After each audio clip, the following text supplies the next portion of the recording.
Let's go see what's in the garden ready to harvest. Today it's all about kale. I have 3 different varieties of kale in the garden. This bed right here has 3 plants of Russian kale. It has this beautiful purple stem and these green leaves. And honestly, the bugs don't really get to this Russian kale. So this is a staple that we can pull 12 months of the year. I have some Russian kale in this bed. I have a little bit of Russian kale that's actually hiding back here behind my broccoli plants. They're smaller, but they're still doing pretty well. Then I have a whole bunch of these dwarf curled kales that are just mixed in the garden in several different places here. And again, this is a performer for us year round. I can grow it 12 months of the year and pick 12 months of the year. This bed here, more Russian kale.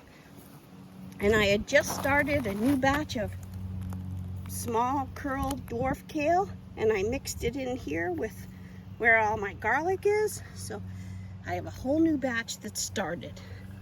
So the third type of kale that I have in the garden is this dinosaur kale. This dinosaur kale I'm actually letting go to the flower. He also was overwintered, but I just planted a whole nother batch of dinosaur kale here under my purple broccoli. Oh, Shelly, you came to visit?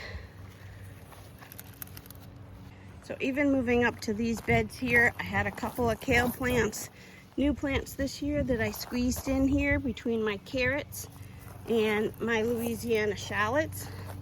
I got another kale, Russian kale right there, and a new dinosaur plant right there, dinosaur kale plant right there in this bed. And then I actually have a couple more over in this area.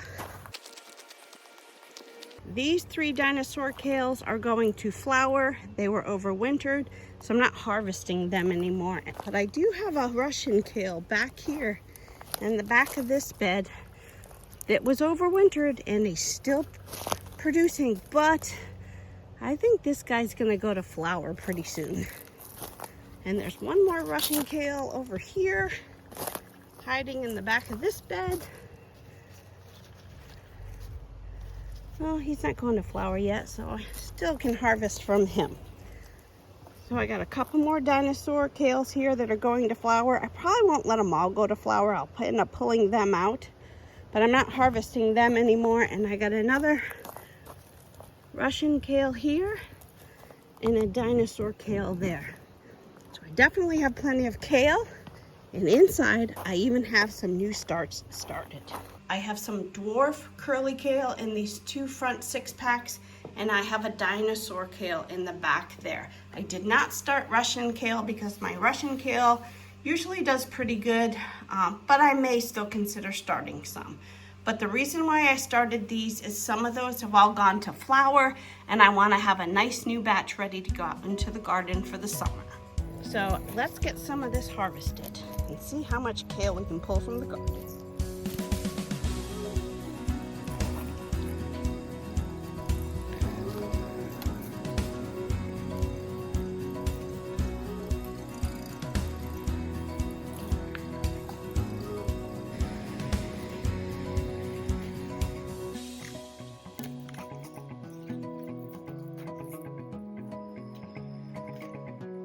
So check out this beautiful surprise that is growing right next to all of our newly planted curly kale.